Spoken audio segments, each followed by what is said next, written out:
오늘 우리에게 주신 하나님의 말씀은 구약 성경 사무엘상 1장 9절에서 18절까지 말씀입니다. 우리는 11월 1일부터 21일까지 우리 교회를 포함하여서 전국의 한 15,000여 교회 또 세계에 있는 많은 교회들이 함께 동참해서 또 개인과 가정과 교회와 민족을 품고 기도하는 다니엘 기도회로 함께하고 있습니다. 어떻게 보면 21일간이라는 것이 짧지 않은 기간이죠.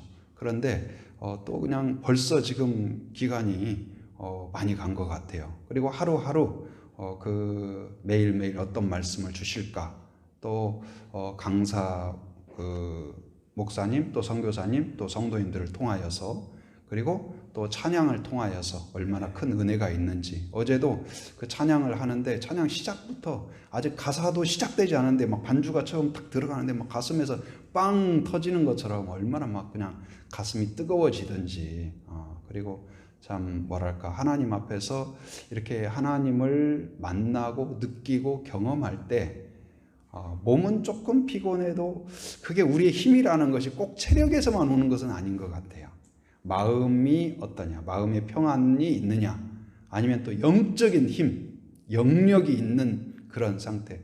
근데 같이 찬양을 하고 또 같이 예배드리고 또 같이 한 마음으로, 그리고 우리 교회뿐만 아니라 또 전국적으로 함께 한다는 마음을 가지니까 또 기대감도 생기고 은혜도 생기는 것 같아요.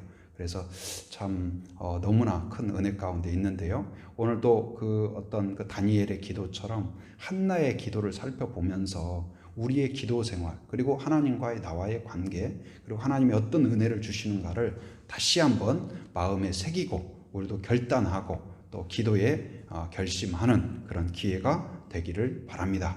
우리는 좋은 은혜가 있기를 원하죠. 평탄한 길이 원하기를 원합니다. 그래서 시냇가에 심겨진 나무가 시절을 쫓아 잎을 내고 열매를 내고 그런 것처럼 늘 그런 것을 좋아해요. 그래야 또 감사하고 은혜가 된다고 생각해요. 그러나 봄, 여름, 가을, 겨울이 있는 것처럼, 그리고 날씨가 이렇게 쾌청하고 좋은 날이 있는가 하면 바람 불고 때로는 해도 안 보이고 음산한 그런 날도 있죠. 눈길도 있죠. 빙판길도 있어요. 그런 것처럼 우리의 인생에서도 때로는 앞이 안 보이고 나 혼자 광야에 던져 있는 것처럼, 길도 보이지 않고 답도 보이지 않고 방향도 보이지 않고 아무것도 할 수 없는, 그리고 내가 정말 무기력한 존재구나, 내가 대단하다고 생각했고 뭔가 자랑스러워하고 뭔가 내가 그래 제일 잘 나간다 그렇게 자부했던 사람인데 내가 어찌 되어서 이렇게 되었단 말인가 하면서 자기 스스로도 자존감이 바닥에 더 이상 떨어질 수 없는 상태. 누가 사람들이 나를 봐도 그동안에는 누구를 나를 딱 보면은 촥 V자가 자동으로 탁 나오고 환한 얼굴이 촥 나오는데, 이제는 누군가가 나를 보면은 나를 욕하는 것 같고 비우는 것 같고 너는 실패자야 하는 것 같고, 이렇게 그냥 마음에 자책감이 들고 기가 죽고 그냥 쪼그라들고 그런 때가 있어요. 그런데 그때에도 우리가 막 밝고 힘나고 뭔가 충만하고 막 과실이 풍성하고, 그때뿐만 아니라 우리의 양떼가 없고 무화과나무에 열매가 없고 감람나무에 열매가 없을 때에도, 아무도 나를 도울 수 없을 때에도, 다윗이 그 넓은 광야 같은 초원에서 혼자서 양을 돌보고 있을 때 사자가 달려왔다고 그랬어요. 아버지를 불러도 형을 불러도 아무도 돌봐줄 수 없는 그때에 그가 깨달았어요. 아무도 돌볼 수 없을 때 돌볼 수 있는 분이 있다. 누굴까요? 하나님! 그가 물매를 돌리면서 그냥 돌렸을까요? 골리앗 앞에서 돌릴 때 그냥 돌렸을까요? 아마도 제가 봤을 때는 마음으로는 기도하고 하나님을 의지하면서 이 한 방이 나를 살릴 수도 있지만 이 실수하면 끝이거든요. 하나님 도와주십시오. 저를 긍휼히 여겨 주옵소서. 그래서 그가 골리앗을 죽인 뒤에 막 승리의 함성이 아니에요. 하나님께 감사할 수밖에 없어요. 여러분, 위기의 순간, 절망의 순간에도 하나님을 찾는 성도가 되기를 바랍니다. 오늘 한나의 기도도 마찬가지예요. 한번 따라서 합니다. 괴로울 때 기도하라. 괴로울 때가 없으면 좋지만 어려운 때가 있어요. 찬바람 불 때가 있어요. 그리고 절망의 때가 있어요. 함정에 빠질 때가 있어요. 모함에 빠질 때가 있어요. 위기에 빠질 때가 있어요. 질병 가운데 던져질 때가 있어요. 어찌 나한테 그런 충격스러운 상황이 있을 수가 있다. 그런데 그때에도 어떻게 하라? 기도하라. 기도로 하나님께 열려 있다. 여러분, 그때에 하나님이 생각날 수 있기를 바랍니다. 불렀던 찬송이 떠오르기를 바랍니다. 그 어제도 그 다니엘 기도의 강사 이게 탈북하신 그분이 간증을 나누는데 탈북해서 저 연변에 있을 때 선교사님이 와가지고 5달 동안 가르쳐주고 뭐 해도 전혀 거부하고 그랬대요. 그리고 이 음악을 하는 사람이니까 그 테이프, 찬양 테이프를 갖다 줘도 전혀 들어오지 않은데 그 중에 한 곡이 좀 와닿았던 거 봐요. 그런데 그가 이제 북송으로 공안에게 잡혀서 북송되기 직전에 어려운 그 상황에서 이제는 잡혀가면 이제 사형당하는 거예요. 그런데 그때에 그 마음속에 나도 모르게 그동안 들었던 그 테이프 중에서 한 찬송이 마음에 떠오르는 거예요. 성령의 역사인 줄 믿습니다. 하나님의 부르심인 줄 믿습니다. 그래서 말씀을 읽어두고 암송해두고 이게 굉장히 중요해요. 위기의 때에 말씀 한 구절만 생각나면 생명의 끈이 될 줄 믿습니다. 그래서 자녀에게도요, 한 구절, 저도 마찬가지예요. 그 20대 때에 가장 가능성 있고 좋은 때지만 가장 어떻게 보면 그 우울하고 답답하고 나는 어떻게 될까? 나는 뭐 하게 될까? 나는 결혼이나 하게 될까? 저는 결혼이나 하게 될까? 나는 몇 살이나 살까? 40까지나 살까? 막 여러 가지 그런 그러니까 이 어떻게 보면은 그냥 이루어지지 않은 수많은 염려 그것을 끌어다가 자석처럼 무슨 자석이요? 염려 자석. 염려요 다 되게 오라 고난이요 다 오라서 그냥 미리 막 땡겨가지고 염려하고 근심하고 그러잖아요. 그런데 그때에 떠올랐던 말씀이 하나 있어요. 여호와는 나의 목자시니 내가 부족함이 없으리로다. 저는 그 말씀을 너무 좋아해요. 그리고 그 말씀을 묵상하면 너무 평안해요. 그리고 하나님이 느껴져요. 그런데 그 한 말씀이라도 여러분이 기억하고 떠오르고 그걸 또 누가 떠오르게 해요? 성령이 떠오르게 하시는 줄 믿습니다. 그리고 그 위기의 순간에 믿음의 사람 한 사람만 만나면 그리고 누군가가 기도해주고 축복해주면 그것이 생명줄이 될 줄 믿습니다. 우리는 내가 어려움 겪을 때도 있고 누가 옆에 어려움을 겪을 때가 있어요. 그런 때에 내가 괴로울 때에도 그 사람이 괴로울 때에도 기도함으로 하나님을 바라보자. 기도함으로 하나님을 바라보자. 언제요? 특별히 괴로울 때. 오늘 말씀을 살펴봅니다. 9절 같이 읽어봅니다. 시작. 그들이 실로에서 먹고 마신 후에 한나가 일어나니 그때에 제사장 엘리는 여호와의 문설주 곁 의자에 앉아 있었더라. 무슨 이야기일까요? 그들이 실로에서 먹고 마신 후에, 실로는 어떤 곳이냐면 실로는 이 이스라엘 백성이 가나안의 약속의 땅에 들어가서 이제 그곳을 처음으로 이제 점령하고 거기에 뭐가 들어가게 됐냐면 성막이 들어가게 된 거예요. 그래서 이스라엘 그 초기에 성막이 거기에 오랫동안 머물게 됩니다. 사사 시대에도 성막이 거기에 계속 있어요. 그리고 사무엘의 시대까지도 거기에 성막이 있어요. 그래서 그곳은 어떤 역할을 하냐? 아직 예루살렘 성전이 지어지기 전에 거기가 성전의 역할을 해요. 그리고 하나님께서 그 출애굽한 백성을 향하여서 너희들이 1년에 최소한 3번은 절기, 그 유월절, 오순절, 그 초막절 이때에는 다 모든 사람들이 와서 하나님께 예배하라. 그런 명령이 주어졌죠. 그런데 사람들이 그때 어디에 와냐? 바로 이제 이 실로에 와서 하나님을 만나고 회복하고 찬양하고 감사하고 제사를 드리는 거예요. 그런데 이때가 지금 어느 때냐? 한나의 때가 정말로 혼란스러운 때예요. 믿음이 없는 때예요. 사람들이요 광야를 통과해서 홍해를 건너고 광야를 통과하고 요단강을 건너서 그리고 수많은 전쟁 가운데 이 약속의 땅을 주셨으면 하나님께 감사만 하고 기뻐하기만 하고 막 은혜가 충만하고 서로 격려하고 축복하고 그럴 것 같잖아요. 우리도 막 문제만 해결되면 항상 하나님을 의지하고 감사하고 막 평생 주님의 뜻대로만 살고 그럴 것 같은데, 문제가 해결되고 나면 금방 그런 마음은, 감사한 마음은 딱 포장해가지고 택배로 보내버리고 나는 다시 근심과 염려와 불평과 절망과 한숨과 시기와 질투와 새로운 옛 시스템이 또 작동해요. 그런데 이때가 정말 타락하고 각기 제 길로 자기 하고 싶은 대로, 법도 없고 하나님도 보이지 않고. 근데 그 중에 지금 이 한 사람이 있었는데, 엘가나라는 사람이 있었어요. 이 사람은 이제 이 레인으로 생각이 돼요. 레인.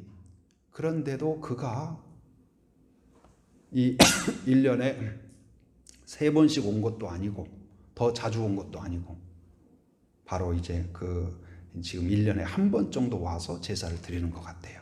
그러니까 그나마도 그 중에서 그래도 경건하다고 하는 사람이라고 할 수가 있어요. 그런데 이 사람이 아내가 있었는데 아내 이름이 뭐냐? 한나. 아내를 정말 사랑했어요. 아내하고 좋았어요. 그런데 정말 예쁘고 사랑스럽고 감사하고 그랬는데 문제가 한 가지가 있었어요. 1년이 지나고 2년이 지나도 아이가 없는 거예요. 근데 그 당시에는 아이가 없다는 것은, 후세가 없다는 것은 이건 뭐냐? 어떤 사람들에게 체면도 체면이지만 하나님의 징계로 생각을 했어요. 하나님의 저주가 임했다고 생각을 했어요. 그래서 주변에서도 아이를 낳아야 된다. 그러지 않았겠어요?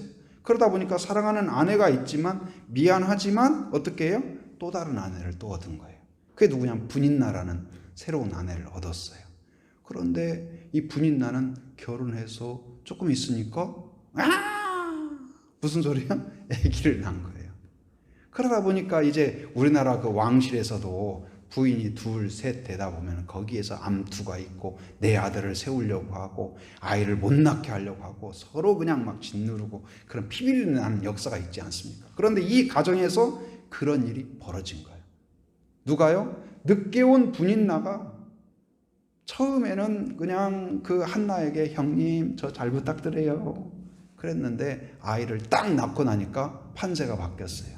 한나를 보면 쌩 하고 아이도 못 낳는 것이 하면서, 우리도 그런데 그렇지 않나요? 뭐가 좀 부족할 때는 잘 도와주십시오. 그러지만 내가 좀 됐다 싶으면은 옛날에 나를 도와줬던 사람들도 쌩 하고 그러잖아요.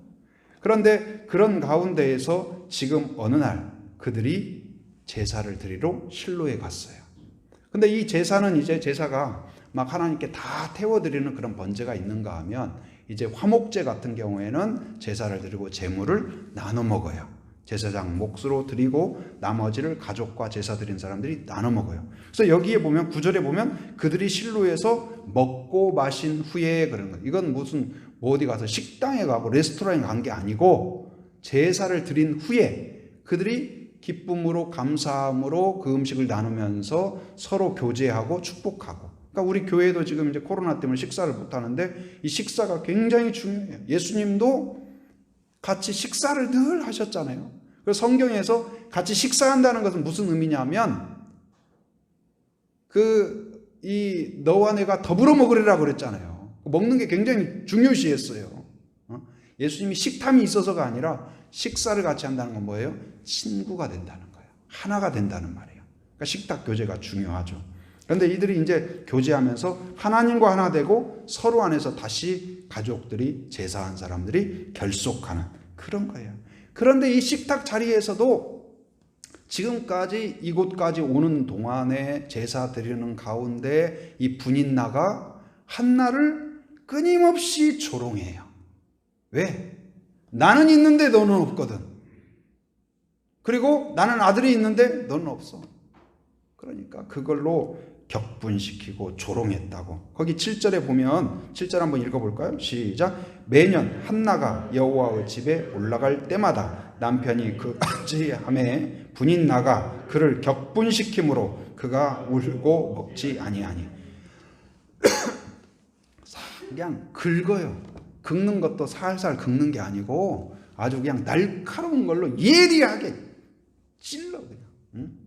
후벼 파. 여러분 주변에 있는 사람한테 아픔을 위로하고 싸매주는 사람이 되길 바랍니다. 격려의 손이 되길 바랍니다.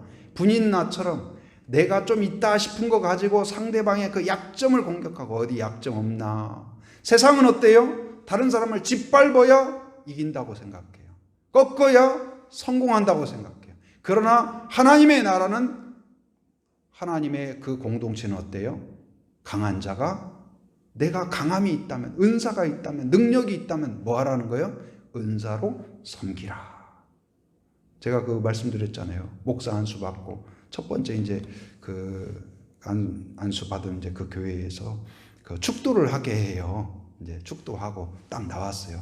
그랬더니 어떤 분이 딱 저한테 이제 축하를 해주면서 목사님 축하합니다 하는데 뭐라고 축하하는지 승진을 축하합니다 그러시더라고요. 그분은 뭐예요? 이제 처음에 가면 성도, 그다음에 집사, 그다음에는 뭐 권사, 장로, 그다음에 이제 목사로 이렇게 한 계급 한 계급 올라가는 걸로 이제 교회 오신 지 얼마 안 되셨겠죠. 그러나 과연 그럴까요? 교회는 어떤 곳일까요? 집에서도 마찬가지예요. 아버지가 힘이 센가요? 어머니가 힘이 센가요? 그럼 자녀를 돌보고 양육하고 그게 천국의 원리예요. 군본 순으로, 힘센 순으로 팔씨름 해가지고 앞으로 이긴 놈이 형이다. 여러분 집이 그런 집이 있다면 그건 웃기는 집 아니죠. 아무리 연약해도 부족해도 형을 형으로 돌보고 섬기고 그런 거잖아요. 그런데 오늘 분인나가 공격하고 그래서 격분시키고 일부러 막 화를 막 북돋아요. 그래서 너무나 힘들어서 눈물밖에 없어요.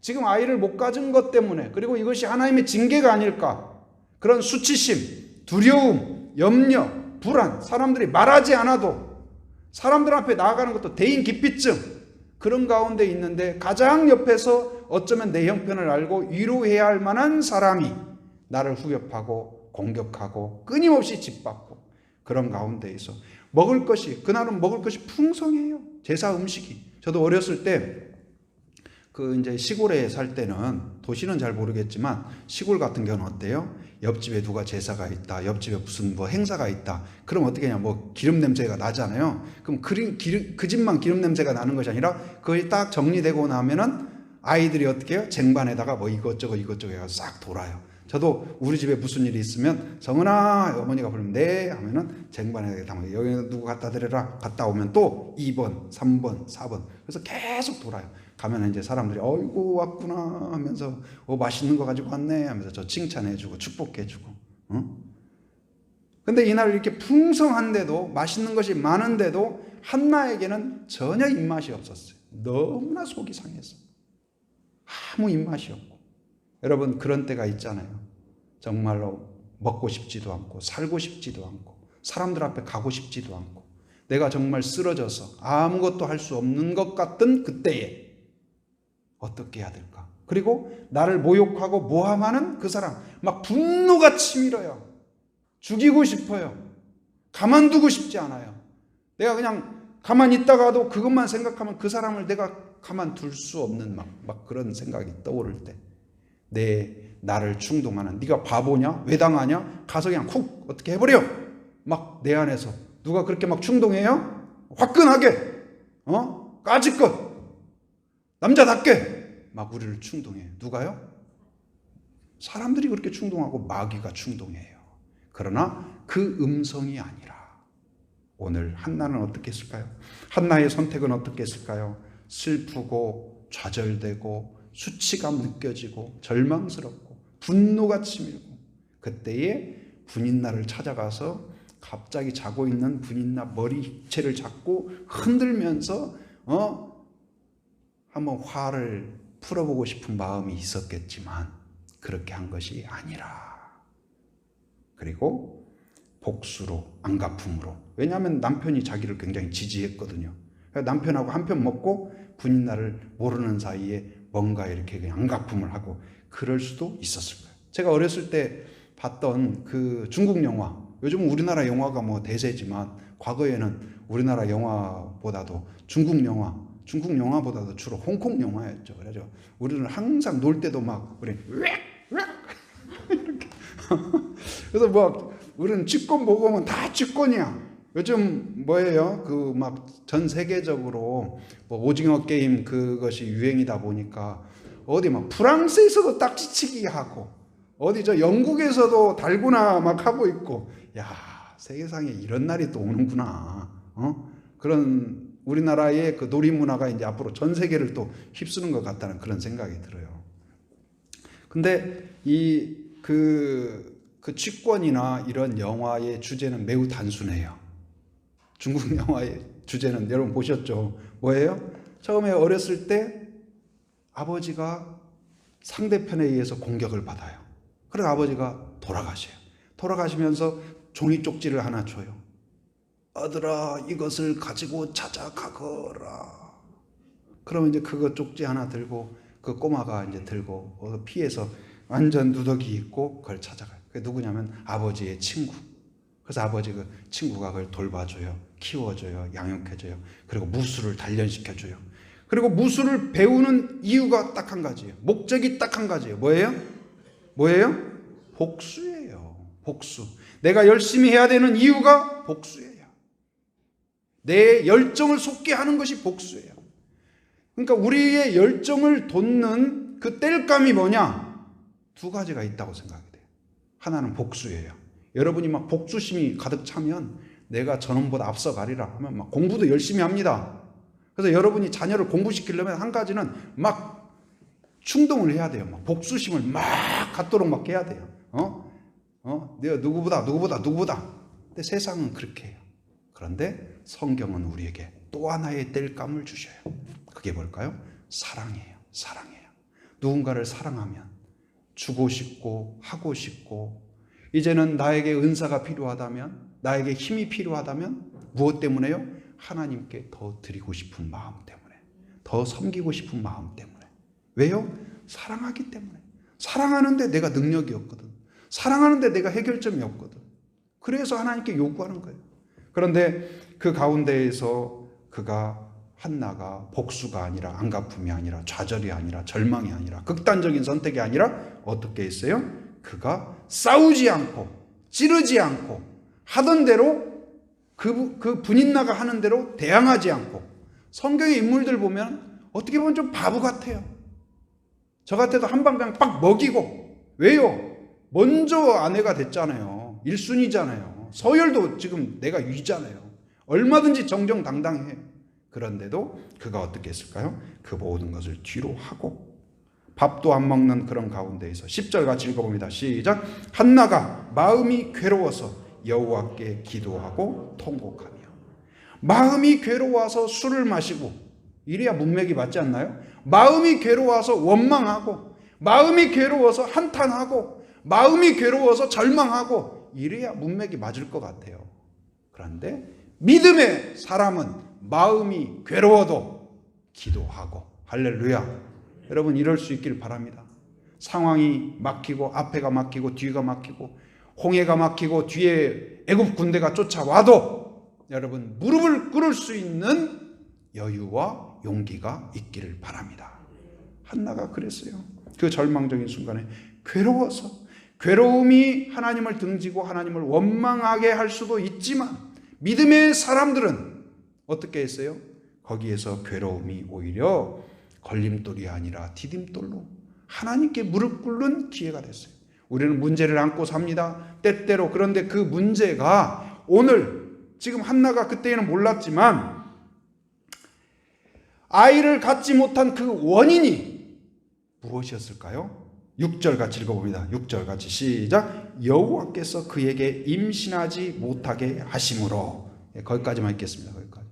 왜요? 여호와께서 잠시 막아두신 거예요. 여러분 그래서 때때로 다른 사람이 어떤 어려움이 있거나 내가 또 어려움이 있을 때 너무 쉽게, 너무나 가볍게 판단해서는 절대로 안 돼요. 나한테 어떤 있는 일이 하나님이 나한테 벌 주셨다. 너무 쉽게 그렇게 해석하지 마세요. 다른 사람 어떤 일이 있으면 아이고 내가 그럴 줄 알았다니까. 저 교회도 띄엄띄엄 나오더니 결국 인생이 띄엄띄엄 된다니까. 그렇게 여러분 조롱하지 마세요. 함부로 절대로 입을 조심하고 우리의 눈을 조심하고 하나님이 잠시 멈춰둔 거예요. 그런데 그것을 알지 못했지만 그가 무릎을 꿇고 기도함으로 그 뜻을 알게 된 줄 믿습니다. 하나님을 고난 속에 찾는 자는 하나님의 뜻을 알게 돼요. 여호와께 기도했어요. 우리는 좋은 때, 잘 나갈 때 감사하고 하나님을 의지하고 복받았다고 생각하기 쉽죠. 그러나 믿음의 사람들은 어려운 때에, 굴욕적인 때에, 상처가 있을 때, 분노의 때에, 그때에도 하나님을 찾는 성도가 되기를 바랍니다. 다윗도 마찬가지예요. 사울한테 쫓겨다니고 얼마나 억울해요. 죽일 기회가 많이 있었어요. 그런데도 자기의 칼로 그를 죽이지 않았어요. 하나님께 맡겼어요. 여러분, 분노는 하나님께 맡기고 억울함도 하나님께 맡기고 상처도 하나님께 맡기고, 여러분 수고하고 무거운 짐진 자들아 다 내게로 오라. 있는 모습 그대로, 상처 그대로, 억울함 그대로, 분노 그대로 다 안고 주님 앞에 내려놓는 여러분이 되기를 바랍니다. 이번 다니엘 기회에도 여러분 마음속에 있는 모든 한계, 말하지 못하는 아픔, 모든 어려움, 모든 여러분 가정 속에 지금 깃들어 있는, 해결해야 되는데 해결할 능력이 없는 수많은 문제들을 내려놓기 바랍니다. 오늘 한나의 문제에 대하여 이 남편이 사랑했어요. 그러나 도울 수가 없었어요. 확답할 수 없었어요. 여러분, 부모님이 여러분을 사랑하지만 여러분을 책임질 수는 없다는 사실이에요. 여러분이 부모로서 자녀를 사랑하지만 자녀를 책임지거나 모든 걸 다 해주고 싶지만 해줄 수 없다는 사실을 인식하기 바랍니다. 그에게 진정으로 은혜 주시는 분은 하나님이라는 사실을 기억하고 그걸 가르쳐주는 부모가 되기를 바랍니다. 그래서 부모가 고난중이 하나의 교과서예요. 그 위기 앞에서 부모가 하나님 앞에서 어떻게 하는가는 자녀에게 정말 좋은 신앙교육이에요. 위기의 때에, 두려움의 때에, 정말 절망의 때에 하나님 앞에 겸손히 무릎 꿇는 가정, 그것은 자녀에게 그거를 통하여 믿음이 전수될 줄 믿습니다. 그런데 그 앞에서 두려워하고 염려하고 분노하고 시기하고 질투하고 마귀의 시스템대로, 조종대로 따라간다면 그것은 오히려 그것대로 학습이 되는 거예요. 여러분, 오늘 한나의 기도, 바로 괴로울 때 하나님을 찾는 그러한 성도가 되기를 바랍니다. 한번 따라서 합니다. 괴로울 때 기도하라.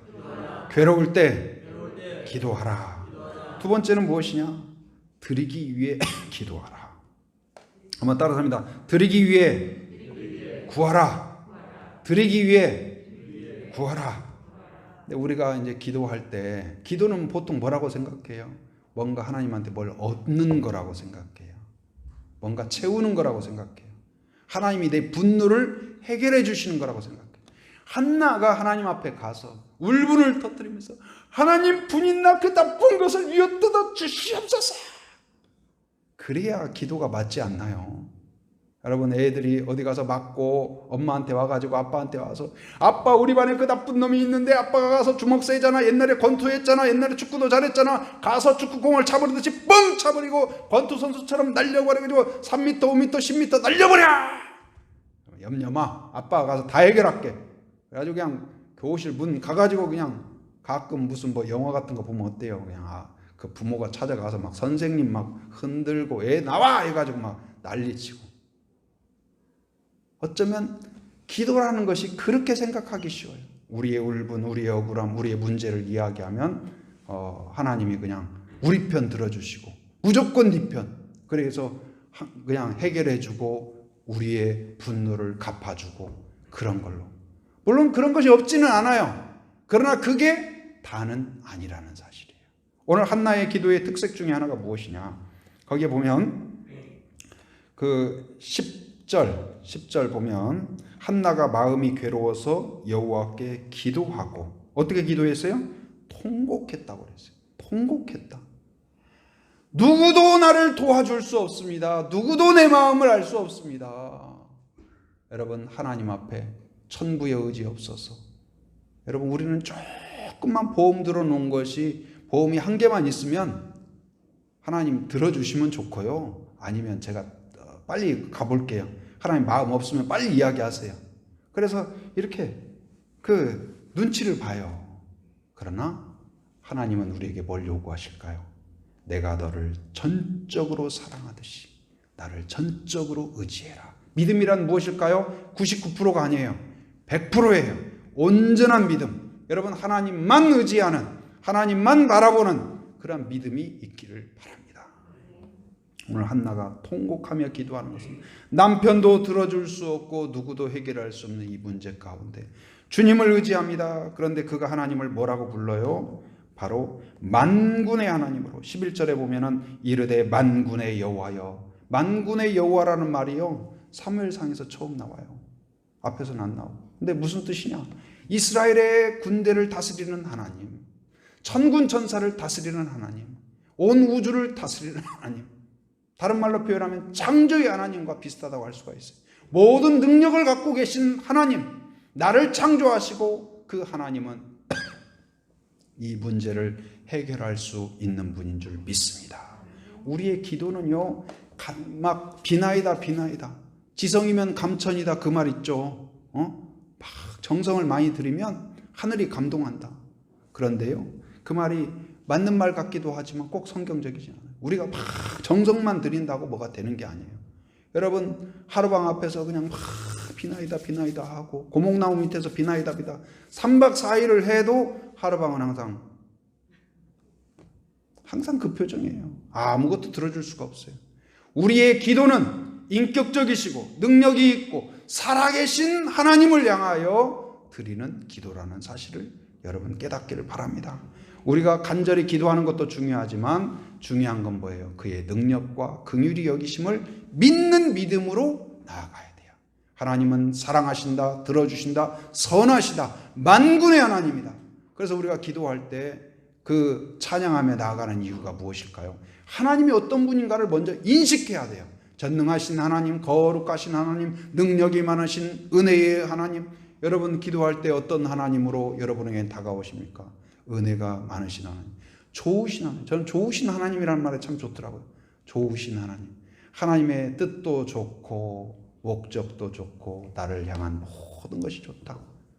하나님이 주신 것은 모든 것이 선하고 좋은 줄 믿습니다. 한나에게 잠깐 태를 멈춰 놓은 것도 그것도 계획이 있다. 그것도 계획이 있다.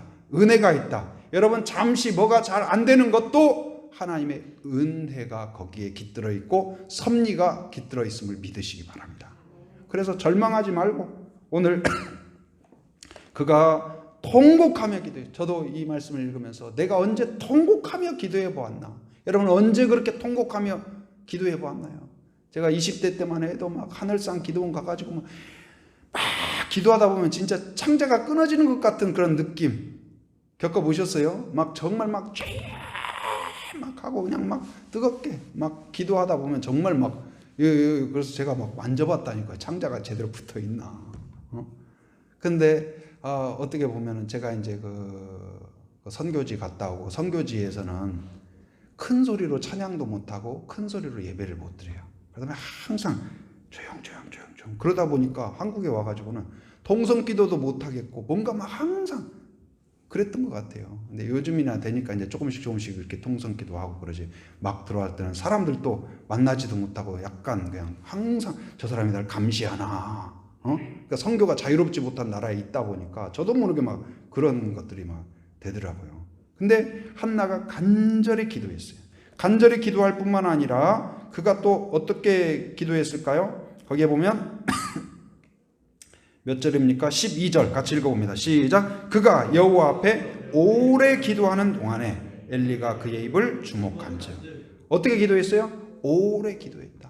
여러분, 오래 기도하는 사람이 되기를 바랍니다. 한 번 기도하고 포기해버리고 에이 아니면 말고, 그게 아니에요.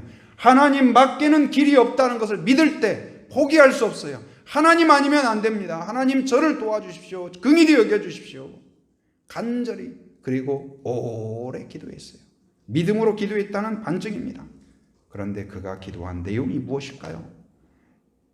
우리가 생각할 때는 하나님 저 분인나를 없애주십시오. 사라지게 해주십시오. 분인나가 낳은 아들을 다 없어지게 해주십시오. 그래서 공평하게 해주십시오. 막 울분에 차서 그런 기도가 아니라 뭐라고 기도해요? 서원으로 기도했다. 서원의 내용이 뭐예요? 하나님이 만약 저를 긍휼히 여겨주셔서 아들을 주신다면 제가 그 아들을 내 자식으로가 아니고 하나님의 일꾼으로 평생 그렇게 살도록 드리겠습니다. 이제는 우리가 기도가 소유하기 위해서, 내 것 만들기 위해서, 내 문제 해결하기 위해서, 내 복수하기 위해서 구하는 기도에서 머물지 말고 하나님의 나라와 하나님의 뜻과 하나님께 더 드리기 위하여서 기도하는 성숙한 기도의 사람, 믿음의 사람이 되기를 축원합니다. 여러분, 우리의 기도가 내 것 주세요, 더 채워주세요, 더 거기에만 머물지 말고, 물론 필요를 위해서 기도해야 되죠. 그래서 기도하면 안 되는 건 없어요. 저는 다 기도하라고 그래요. 욕심으로라도 기도해라. 안 한 것보다는 낫다. 하나님이 들을 것, 안 들을 것 하나님이 판단하신다. 여러분, 이렇게 기도가 어려워요. 기도해야 되나 모르겠어요. 하세요. 뭐든지 기도하세요.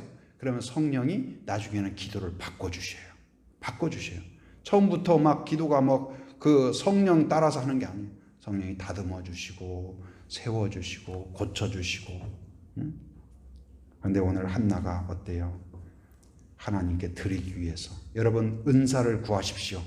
다른 사람에게 자랑하기 위해서가 아니라 하나님을 섬기고 교회를 섬기고 이웃을 축복하기 위한 은사를 구하시기 바랍니다. 재정을 구하십시오. 내가 소유하고 자랑하고 내가 풍요를 누리는데 급급하기 위해서가 아니라 하나님의 나라를 위하여 드리기 위하여서 재정을 구하시기 바랍니다. 자녀의 앞길을 위하여서 기도하십시오. 단순히 성공을 위해서가 아니라 그가 하나님의 나라를 빛내고 거룩한 삶을 살아가도록, 많은 사람들을 치유하고 회복하도록 세우는 일꾼이 되도록 하기 위하여서 그의 실력을 위하여 기도하는 성도가 되기를 바랍니다. 내 소유를 채우기 위해서, 내 욕심을 채우기 위하여, 내 감정적인 분노를 해결하기 위해서만 기도한다면 그것은 하나님을 예배하는 것이 아니라 하나님을 내 복수의 도구로 청구하는 것과 뭐가 다를 수 있겠습니까? 여러분, 하나님을 이용하는 자가 아니라 진실로 하나님의 나라를 품고 하나님을 사랑하고 그리고 하나님께 더 드리기 위해서, 우리가 은혜를 받은 증거가 무엇일까요? 나에게 있는 모든 것 내가 드린다고 하지만 주님 앞에 이것밖에 드릴 수 없다는 것이 너무나 안타깝습니다. 은혜 받으면 그래요. 과부의 두 렙돈처럼 자기의 전 재산을 드렸어요. 주님, 하나님 죄송해요. 제가 이것밖에 드릴 수 없어요. 그 오병이어에서 아이가 도시락을 드리는 것처럼 이 사람들의 점심을 다 해결하고 싶지만 그럴 능력이 없어요. 그러나 전부 이것밖에 드리지 못해서 죄송해요. 그 마음으로 드릴 때 우리가 무엇을 드리든지 그걸 통하여서 하나님의 손을 거치면, 예수님의 축복을 거치면, 예수님의 손길을 거치면 새로운 역사, 구원의 역사, 상상할 수 없는 역사가 일어날 줄 믿습니다. 하나님은 그 믿음의 기도에 어떻게 응답하셨을까요? 바로 17절 같이 읽어봅니다. 17절 같이 시작. 엘리가 대답하여 이르되 평안히 가라. 이스라엘의 하나님이 내가 기도하여 구한 것을 허락하기를 원하노라. 이 엘리라는 제사장이 있는데요. 엘리라는 제사장이 성경에 보면 그다지 경건한 제사장은 아니에요. 지금 타락한 시대에 어떻게 보면 좀 별로 이렇게 본받을 만한 제사장은 아니에요. 몸도 비대하고 그리고 게으르고, 지금 한나가 그렇게 오랫동안 기도할 때, 예를 들어 막 기도하면 무슨 일로 저렇게 기도할까 막 통곡하며 기도했잖아요. 그럼 옆에서 기도라도 해주고 아니면 좀 뭔가 어려운 일이 있나 보다 하는데, 한나가 그렇게 기도하는 동안 발견한 것이 딱 한 가지가 있어요. 엘리가 뭘 발견했어요? 저거 대낮부터 와가지고 술 취해가지고 저 술주정이구나. 그러니까 이 정도로 어떤 영성이 메말라 있어요. 그리고 한나한테 뭐라고 이야기해요? 대낮부터 젊은 여자가 이렇게 술 먹고 와가지고 술 먹었으면 집에 가서 그냥 곱게 자지, 이게 지금 뭐냐고 야단을 쳤어요. 그런데 거기서 한나가 아니 주의 종이 돼가지고 지금 이러냐고 따지지 않고 자기의 마음을 이야기하죠. 그러자 엘리가 축복합니다. 엘리가 뭐라고 축복해요? 평안히 가라. 그리고 하나님이 너의 기도를 허락하시기를 원한다. 어떻게 보면 엘리를 존경할 만도 못한데 그가 선포한 축복을 아멘으로 받아들여요. 여러분, 간증을 나누든 설교를 하든 부족함이 있는 사람들이 전하는 메시지예요. 하나님의 말씀이지만 제가 여러분께 이게 괴로울 때 기도하라고 하지만 저도 괴로울 때 꼭 기도만 하겠어요. 그래서 여러분 생각에 목사님이나 잘하세요. 그런 마음이 들 수 있어요. 아니면 자녀가 아빠나 잘하세요. 엄마나 잘하세요. 너나 잘하세요. 옛날에 영화에도 그런 대사가 있었죠. 너나 잘하세요. 어쩌면 그런 것들이 팽배해요. 그러나 오늘 한나는 어떻게 했어요? 별로 거룩하지 않은 제사장이면 그의 선포를 단지 그의 선포로만 본 것이 아니고 그를 통한 하나님의 메시지로 보았어요. 아멘으로 받아들였어요. 누가 은혜를 받을까요? 아멘으로 받는 자에게 은혜가 임할 줄 믿습니다. 여러분, 말씀을 읽고도 똑같은 말씀 읽고 똑같은 설교를 듣고 똑같은 예배를 드리고도 한 사람은 야, 오늘 설교가 참 길었어. 아니면 은혜 받는 것이 오늘 설교가 짧으니까 너무 좋더라. 찬송이 다른 날은 5절까지 있었는데 오늘 3절까지밖에 없대. 그게 너무 은혜가 되더라. 그런 거에 은혜 받는 사람이 또 있어요. 그런데 여러분, 아무리 부족해도 여러분, 그것이 하나님의 말씀이 올 때 나한테 아멘으로 받는 성도가 되기를 바랍니다. 그걸 축복을 마음으로 믿음으로 받아들였어요. 그랬더니 그것이 어떻게 되었을까요? 18절 읽어봅니다. 자, 시작. 이르되 당신의 여종이 당신께 은혜 입기를 원하나이다 하고 가서 먹고 얼굴에 다시는 근심 빛이 없더라. 지금까지는 얼굴에 무슨 빛이 가득 찼어요? 근심이 가득 찼어요. 염려가 가득 찼어요. 화가 가득 찼어요. 화병이 생긴다고 하잖아요. 그런 상태였어요. 밥을 먹어도 모리알 씹는 것 같았어요. 그런데 믿음으로 받아들이니까, 축복을 받아들이니까 여러분 어떻게 되었을까요? 평안이 임했어요. 여러분, 사람이 사람에게 줄 수 있는 최고의 복과 은혜는 축복이에요. 우리는 복을 만들 수는 없어요. 그러나 복을 배달하도록 할 수는 있어요. 돈도 안 들어요. 여러분, 주소만 쓰면 돼요. 여러분, 자녀에게 주소를 써서 하나님이여 복을 주시옵소서면 복이 임할 줄 믿습니다. 여러분, 그런데 제가 그 실험을 해봤어요. 서울 제가 그 롯데월드 옆에 석촌동에 살 때가 있었어요. 그러면 이제 교회에서 이렇게 오다 보면 지하철 타고 오거나 아니면 뭐 하거나 그러면은 거기 쭉 걸어가요. 롯데월드 이렇게 지나가다 보면 지하철에 내리다가 보면 거기에 이제 남녀 쌍쌍이 다니는 사람들이 많아요. 알도 못하는 사람들이 막 손잡고 가고 그러면 제가 이제 마음속으로 막 축복을 해요. 하나님, 저 커플 헤어지지 않게 하여 주옵소서. 모르는 사람이에요. 근데요, 제가 축복을 아무 생각 없이 지나가면 그냥 사람이에요. 근데 축복하고 지나가면 정말 사랑스럽게 보여요. 근데 이 지역을 다니면서도요, 제가 산책기도 간혹 이렇게 돌면서 모르는 집도 축복하면 사랑스러워 보여요. 그러니까 꽃도 축복하며 바라보면 더 예뻐 보여요. 사람도 마찬가지예요. 여러분, 줄 수 있는 최고의 복은 축복이라는 사실을 기억하기 바랍니다. 그래서 성도 안에서도 서로 축복하고 아멘, 아멘. 네가 나보다 늦게 믿었는데 나를 축복해?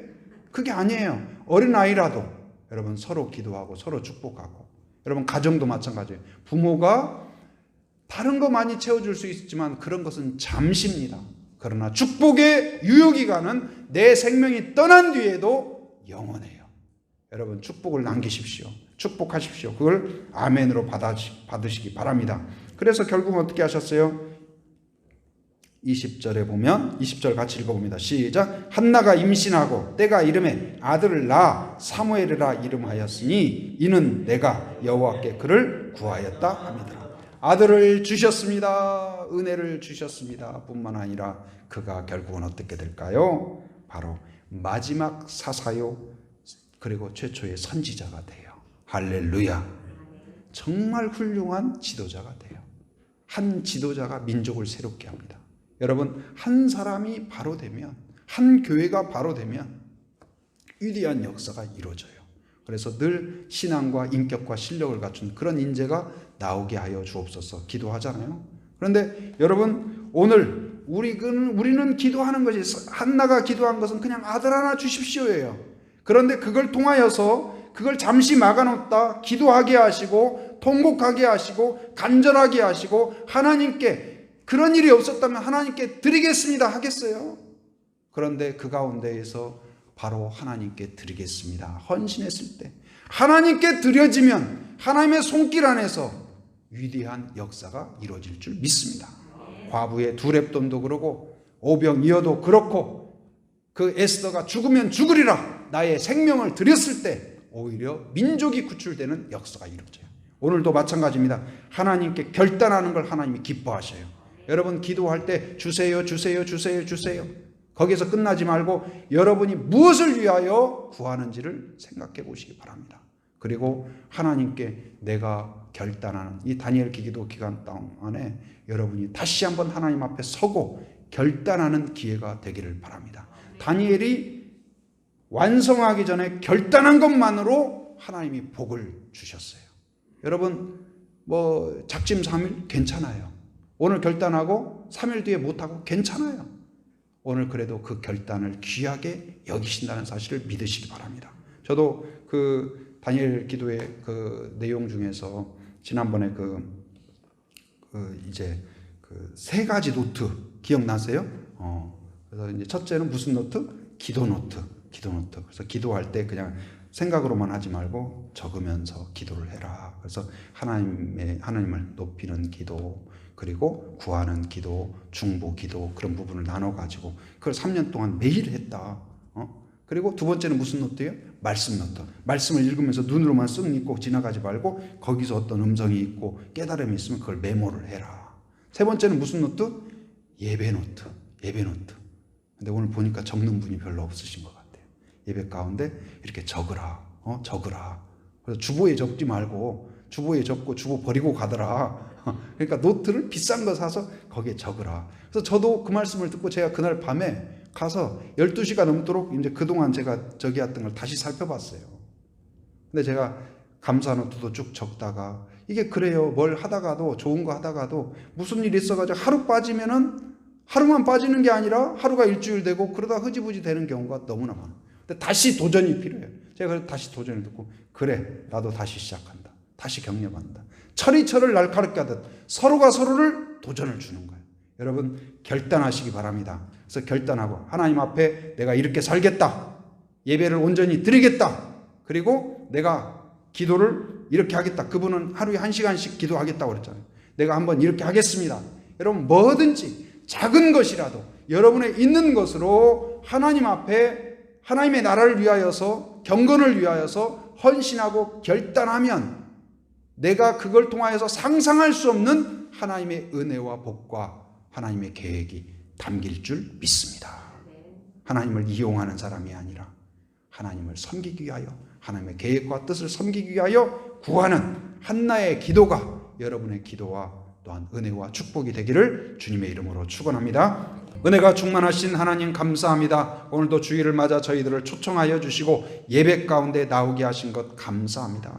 한나가 하나님 자기가 해결할 수 없는 문제요 남편도 해결할 수 없고 그 수모와 좌절감과 죄책감과 수치감과 또한 하나님 분노가 치밀었지만 그 감정대로 생각대로 사람들의 충동대로 행동하지 않고 성령의 인도를 따라서 하나님 앞에 무릎을 꿇었던 것처럼 하나님 위기의 순간에 절망의 순간에 한계의 순간에 마귀의 충동대로 행동하는 사람이 아니라 성령의 음성을 듣게 하여 주시옵소서.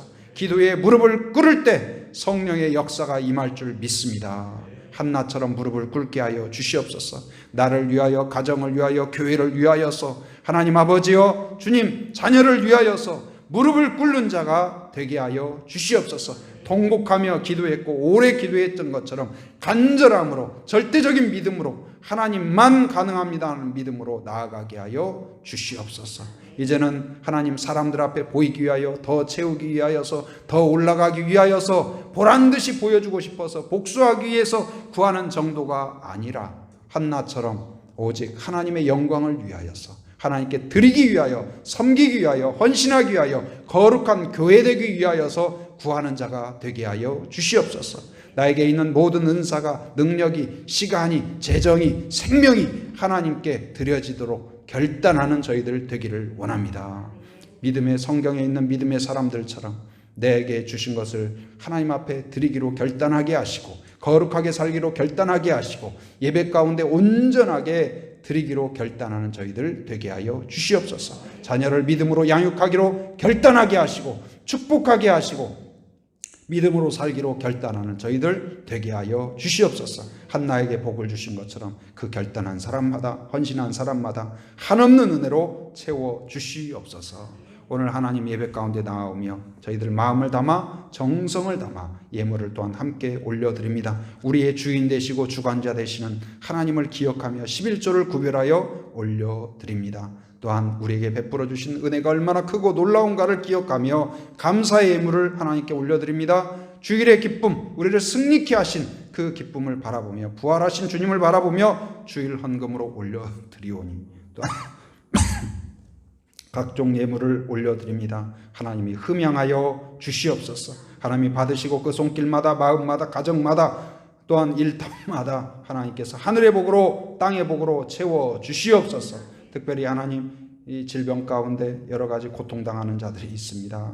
하나님의 강한 손 펴신 발로 만져주시사 치료하여 주시옵소서. 깨끗하게 하여 주시옵소서. 모든 암을 씻어주시고 수술 과정 가운데 안전하게 지켜주시옵소서. 하나님 연약한 부분을 고쳐주시옵소서. 하나님 아버지여 주님 또한 우리 대학 입시와 또 진로를 위하여 기도하는 자들을 기억하여 주셔서 앞길을 열어 주시옵소서. 나의 인생을 하나님께 맡기게 하여 주시고 하나님 아버지의 진로 가운데에서 하나님께 온전히 드리는 자녀들이 되게 하여 주시옵소서. 우리의 자녀들이 또한 신앙과 인격과 실력을 갖춘 훌륭한 인재가 되어서 사무엘처럼 가정을 새롭게 하고 교회를 하나님 아버지 복되게 하고 민족을 새롭게 하는 훌륭한 인재들이 되게 하여 주시옵소서. 예수님의 이름으로 기도합니다. 아멘.